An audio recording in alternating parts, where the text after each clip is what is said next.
For what reason do you seek access to the Matrix? For the only true reason, the quest for knowledge. Do you solemnly swear to protect the ancient Dwarf Gallifrey with all your might and main? We do so swear. Then, by the power invested in me by the Ordinance of Rassilon, I say, let the Panopticon begin.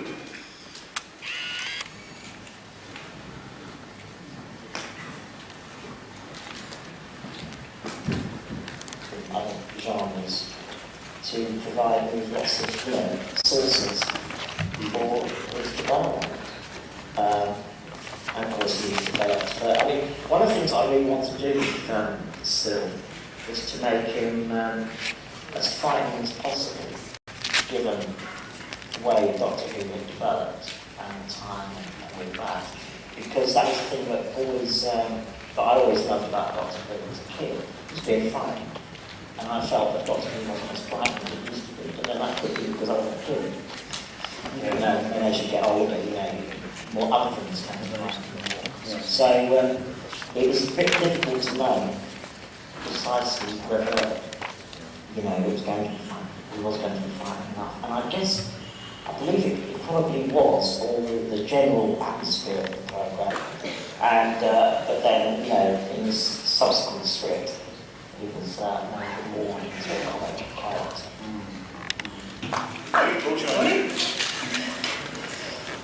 Yeah. Do you remember much about that? Where it was?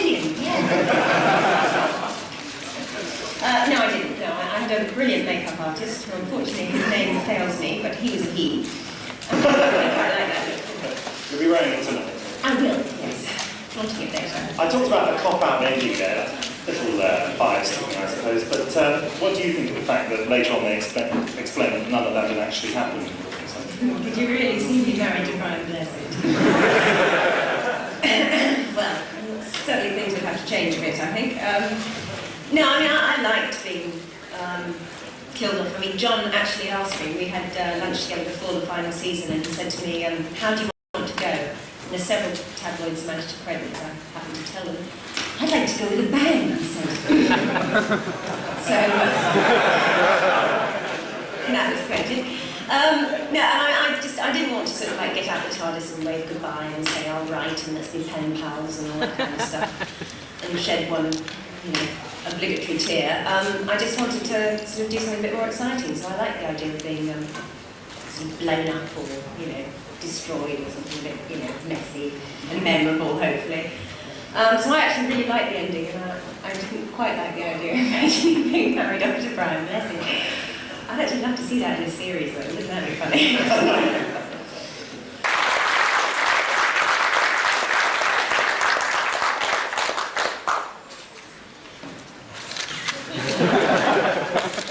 Good morning. Good morning. I've just been watching all this on my telly upstairs. Were you really upset because you thought I was dead? That really moved me, that. I don't think, you see, I think it was a lie about you marrying Nick Harms. Yeah. I think that was another lie to try and keep me happy because I was going to go bananas. I think you really were dead. Have you seen Summoned by Shadows then, Colin? What's that? What's that? Summoned by Shadows. I've worked with many worse directors than I think he's going to be a very significant director in the future. I predicted it here. He's very good, isn't he? Yes, he is. Very good.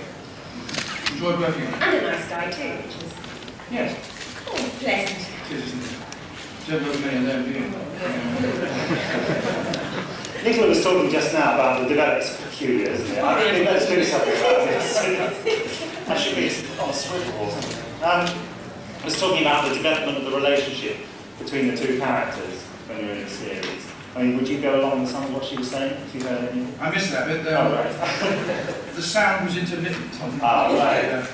telly upstairs. She was talking about the first half of the program in total silence, and all I could think of was my hair was ludicrous. Like the lessening of the rowing and stuff like that. Yeah, it was a very tricky story, that one, for me.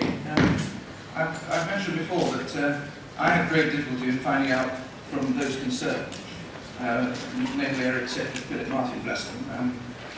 Well, each particular scene I was supposed to be either suffering from a delusion, or it was the Matrix 9, or I was pretending. So I said to Eric, I said to Philip first of all, he said, oh, I don't know, Eric did that stuff. So I asked Eric, said, I don't know, so do you like? So it made it quite tricky, really. Yes. I sort of worked it out, I think, to my own satisfaction at the time, but I can't remember now. That doesn't answer your question at all. You know about the relationship between me and her. It was interesting, nevertheless. Yes. Yes. Yes, it was better, wasn't it? We didn't argue much in the last season, did we? No, well, not on the camera. No. Do you think she looks great? Yeah.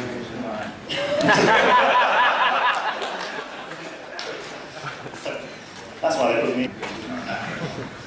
And every moment was a laugh, wasn't it? Every moment was a laugh because Colin teamed up with Fraser and they became like a couple of little companions themselves, playing numerous pranks, and Patrick and I just sort of hid. Pranks. Yes, something like that. What sort of pranks? Oh, very cranky pranks. Also larks. Tipping Pat out of his wheelchair. Oh, Pat used to fall asleep. Well, you know, he used to take a little rest in the rehearsal room if he wasn't required for a few scenes. He'd get into his wheelchair, because he'd usually be rehearsing in that, and have a nice little nap. And just as he was nodding off, Fraser and Colin used to run up and go, My favourite prank on that one was the one when Fraser Hines said he had a plate of disgusting food at the BBC canteen and all this. I said to Nicola, this is a bit odd, the smell. And Nicola went, and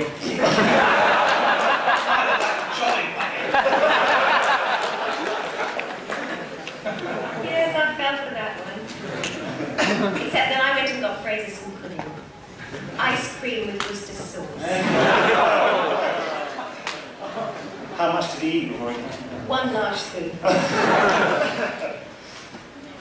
Another question from the floor, down the front. the fact that emotionally he might respond a long period of time, you realise that he's a good guy or a bad guy, really. And I just wanted it to be interesting. That's what I wanted. Nick? Yes. And this might apply to you. Prepare. Learning a lot in one day, because I was in the studio waiting to do that one scene, while a very good story was being done. We all know Coach Andrews was fantastic. And I remember seeing a special effects designer crying, because he had built the Magma Monster, this wonderful monster with, real Ray Harryhausen stuff that was going to do this wonderful fight with Peter. And the time was ticking by, and they had about 3 minutes left at the end of the day to record My Generation.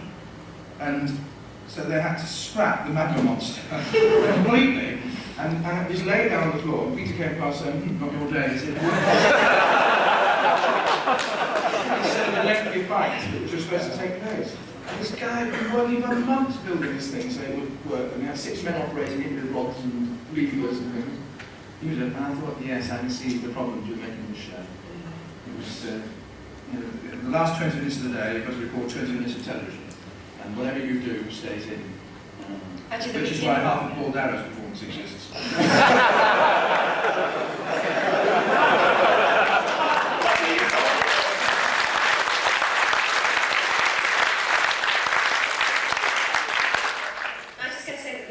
Story actually had the same problem. And I think it was actually to do with actually the genius of Graham, that it was a bit chaotic working with Graham, but you had to just like hang on in there and have faith. It's a bit like sort of a major climbing expedition working with Graham, but you knew that once you worked with him once that it was going to come out looking great, but things would change on the floor because of time pressures. And that whole beginning of the episode where you've actually got the TARDIS spinning through space and the Doctor and Perry having a chat, going where are we going, etc., and then you see us arrive, was something that that Eric Saywood scrolled on a piece of paper for us and shoved in our hand for like sort of a minute to go before the end of the first studio, because we weren't going to be able to record like the first 2 or 3 scenes. of chaos because there just wasn't time to do it. So suddenly they had this brilliant idea that, you know, the TARDIS would be just spinning through space and we'd be chatting away. So it was just like, go, go, go, read it. And you were beginning the sentence and they were recording, not knowing what you were going to say. And I think the whole of that story was a bit like that. Nicola, how soon after getting the part did you... Are they going the same way? Hello everybody, because we are going to have a slight pause before the autograph panel starts.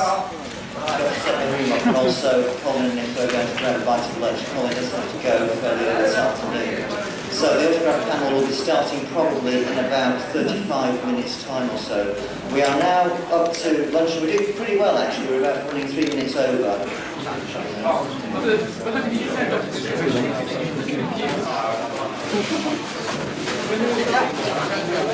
I don't think it was quite direct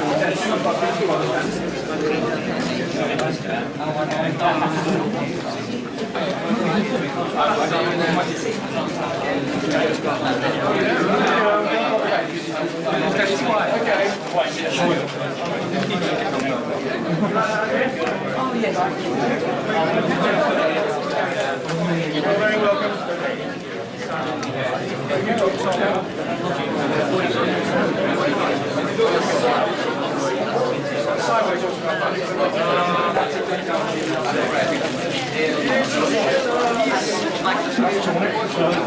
Say I did it. Makes you worth a lot of money then.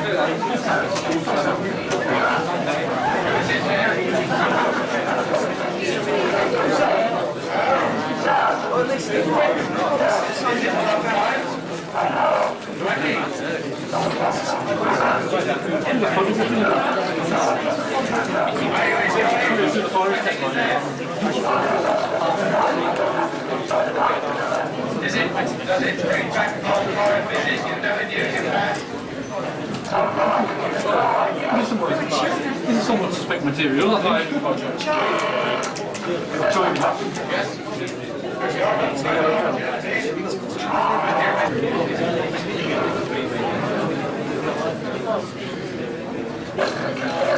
yes, it's a press. It's a press hour. What do we do in the next 59 minutes?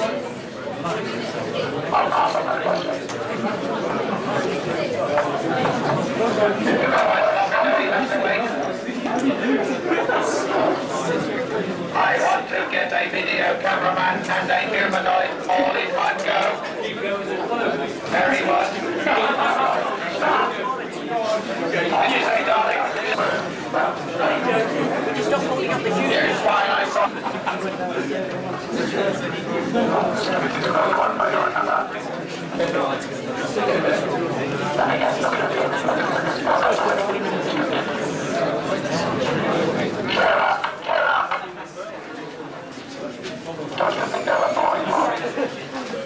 Yes.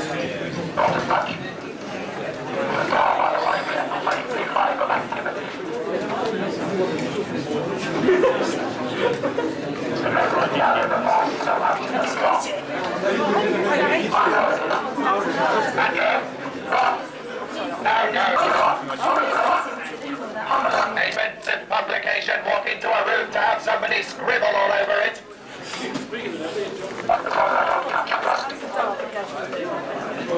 Yes. Dude, darling. I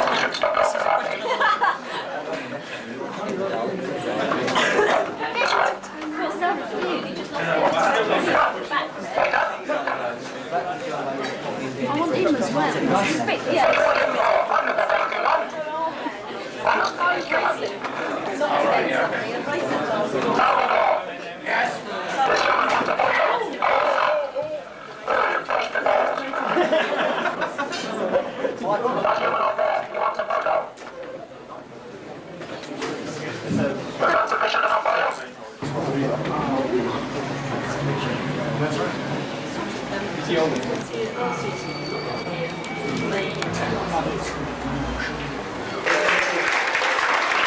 John Murphy.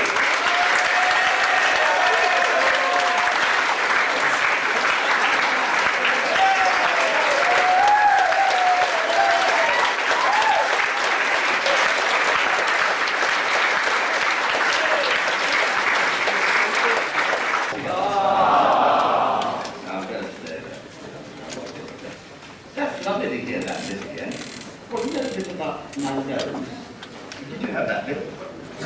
There's something about, because you know, it's been terrible problems about all these franchises.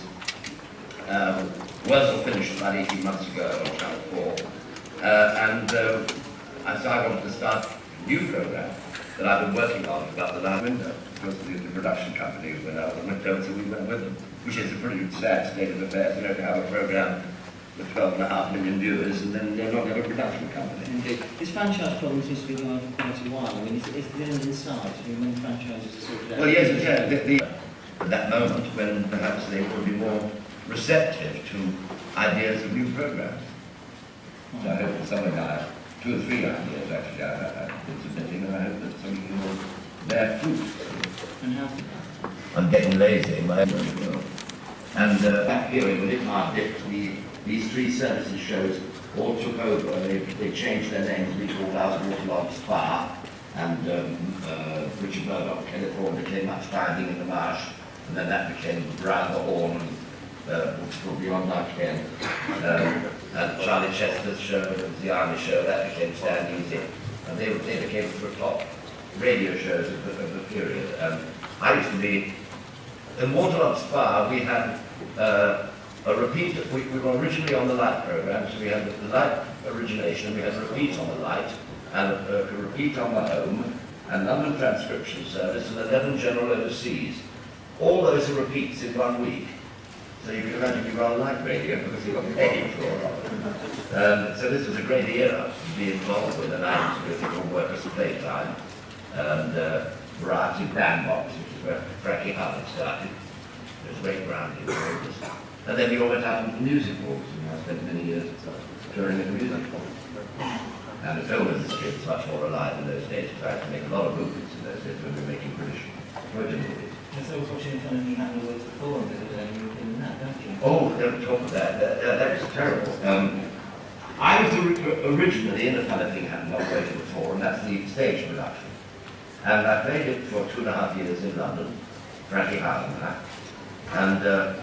And then I was asked to go to America with it, to play Takeover from John Callahan, who was playing it.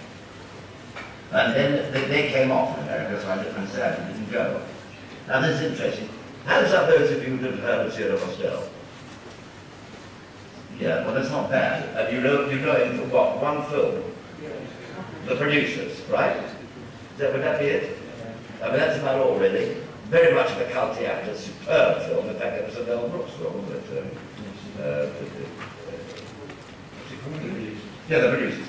Anyway, they discovered with horror that Zero's name didn't mean anything on the marquees. And so they came to me and they said, I'm awfully sorry, but we've discovered that the star doesn't mean anything, we've got to get somebody else in. So they brought in Phil Silvers to play my role. Have you seen the film? Yeah. Well, Phil Silvers played. Well, now, when I went out to Madrid, I was calling in to see my brother, who worked on the scenario with the director. And they said to me, Phil Silvers has got religious mania, and he's staying with an army general, an American army general, and he's bouncing up and down on his bed, reciting the Lord's Prayer, and we can't get him off. And this is true, I swear. And we cannot get him off, he won't come back. And he said, they said, what's the matter with him? And he said, well, he's very upset because nobody recognizes him in Madrid.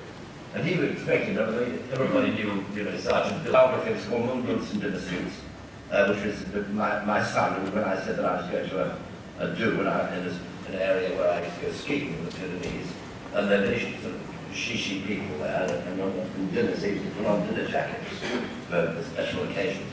And my son said, where are you going tonight, Pa? And I said, well, I'm going out to dinner with these people.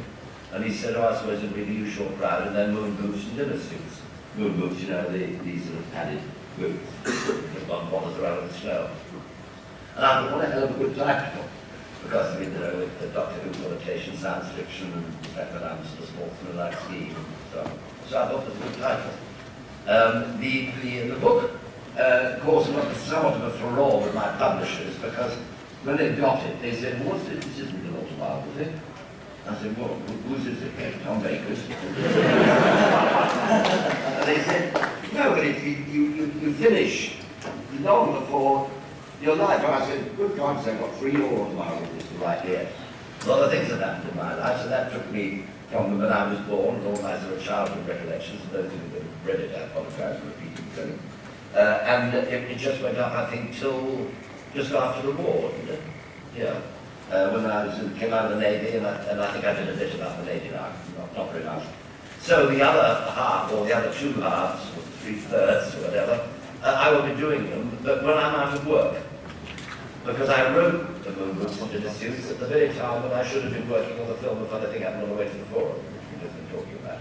And because I couldn't do it, I went down to my home, and I sat on the balcony every morning, and I from 6 o'clock, and I write with a pad and a pencil and with a rubber on the back, which is the best way to write.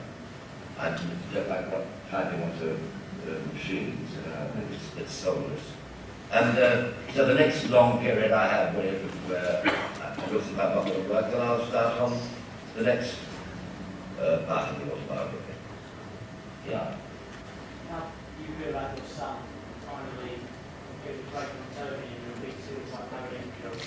My son? Yeah. Oh, well, I'm delighted and of course very proud that my family should do so well at the young age that they are, but my son and my daughter. Sean always wanted to be an actor. When he was 8, I asked him what he wanted to do when he grew up. He said he wants to be an impersonator of the submarine. Which, when you think about it, is a surrealistic remark. I had something to do with me being in the Navy, and I was a submariner during the war for a short time. So he thought that was the story of Spotty Man and that voice. When I was at school during my youth, actually, there was a tuck shop where you were tucked. That's where you, in sort of schools, those kids used to go in the break and get a bottle of Tizer and a long bun and a short bun. And there was a lady who ran this tuck shop. There were hundreds and hundreds of boys in the school. I was at school called Sherburn down in Dorset. And every morning somebody would go out in the queue, you see, and they'd say, 1 long bun, 1 short bun, and a bottle of Tizer, please, Mrs. Thomas. And she'd say, thank you very much, Mr. Next. And that's what she said to every single boy. She never knew anybody's name, but she always pretended that she did. So she always said, thank you very much, Mr. Next. And so that's where that character, which you learn, but it didn't in the name of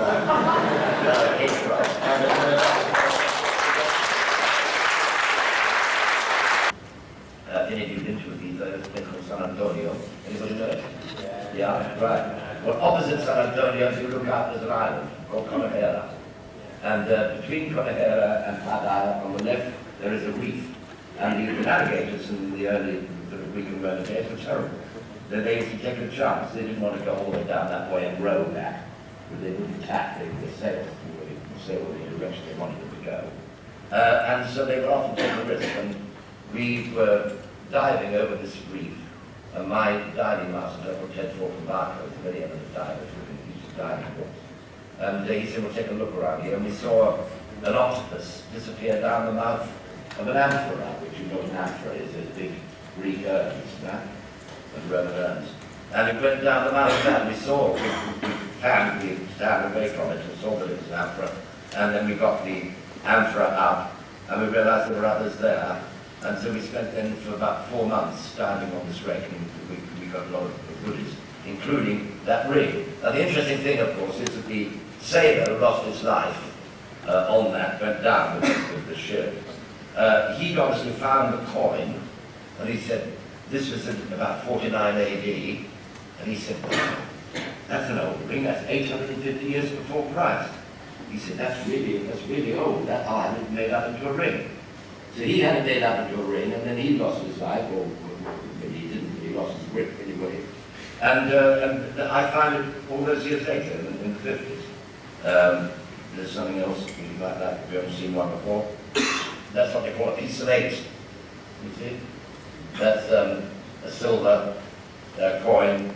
When the Spanish galleons were going around, they didn't bother taking the money with them. They used to pinch the silver wherever they went. And they had a coin master, and with a wooden block, they set up the silver, and then they'd hammer out the coins they needed, and they hammered them with 8 sides, that's what they call pieces of 8. They hammered them and then cut them to 8 sides with shears. So that's what that is. So yes, I do a lot of diving. Yes, I have. I had one very interesting experience. Forgive me if anybody's heard the story before. I was diving in Seychelles with some Russians and some Germans. And we had an Irishman. He said, you know, I like paddle. I've never actually had a go. I've been in the water. I like the water, but I've never actually been underneath. So we said, well, we'll give you a quick little course. So he gave him a course and put an aqualung on and showed him. And he said, that's exactly right. Right, you're right. Don't worry. Everything will be fine. So we went down the anchor chains, the best way, obviously, you're a diver yourself, but down the anchor chains until we knew how far down we were. And well, I was the second diver down, and about where you are, there was a cave, and sitting in the cave was an extremely large fish called a shark, who was going, and just looking at us. And so the diver before me went, so I said, yeah, I saw. So the next diver came down and I went, which is the sign that you make, the various signs under the water, that's one of them. And so we all knew that the shark was sitting in this cave. And then the Irishman came down, and he went,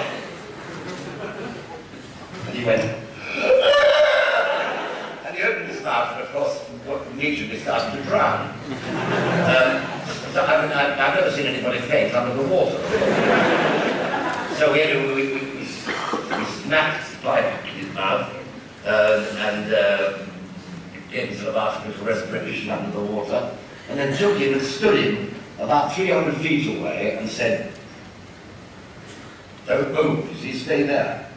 The last person that came down was the leader of the diving expedition, and we went, and he went round the back of this cave, because sharks won't go into a cave unless they've got an entrance and an exit. And so the shark would come in from the back, you see, it was just looking out the hole in the front. So he knew this, he went round the back with his spear gun, he rammed his shark up the arse. Well, of course, the shark didn't care for this very much. So he shot out, and who did he take for? The Irishman. Who took him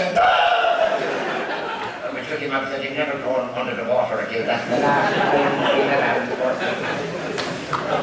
So, yeah, there's a lot of fun with diving, but if anybody is diving, don't make a terrible mistake that I've made on a couple of occasions of doing things on your own. Always. Go with somebody so you can probably breathe and have somebody to help you to get into trouble. What probability of the demons? Because we shot the whole thing on film, and that was how much of a Mercer Gummidge, for example, was completely shot on film. There was no studio really at all. And I enjoyed that. We went down to a little place near Marlborough and shot the demons, and it also didn't have a lot of tin monsters and rubber monsters and things, which I wasn't over keen on. I encourage very much the use of half masks, like you know, the Oberons and the double spotted jackets or the Draconians. I like that era very much. But the demons had no monsters per se, except at the end when you've got that big satyr, you know, the half goat, half man who grew at the church. But the atmosphere of it I thought was wonderful. I believe you're going to see that very often, do you? Because it's, they've lost it. It's one of the ones working for yeah, I think they have. Yeah. Anything else? Gentleman there? Follow on that, about years today, please. Obviously, details about that. About what? The political years take that you've apparently done. Oh, yes. Yes, well, this is an idea of John Nathan Turner's, which is a hell of a good idea. When they took Pat Triton years and my years and Bill Hartmore years, where there were gaps in them, where they hadn't got and they'd lost, the BBC had, for some strange reason, you know, gave the order that a large number of tapes were to be destroyed and wiped. Nobody understands that there was absolutely no, I mean, you take a story and they maybe take 2 programs out of it and wipe those 2 instead of wiping the whole lot. Weird. But John had this idea of being able to link them up together by having Sylvester do Bill Hartmore's and I did Pat Fountains. And on camera, on the video, and it's now been edited in. And have you seen the first one?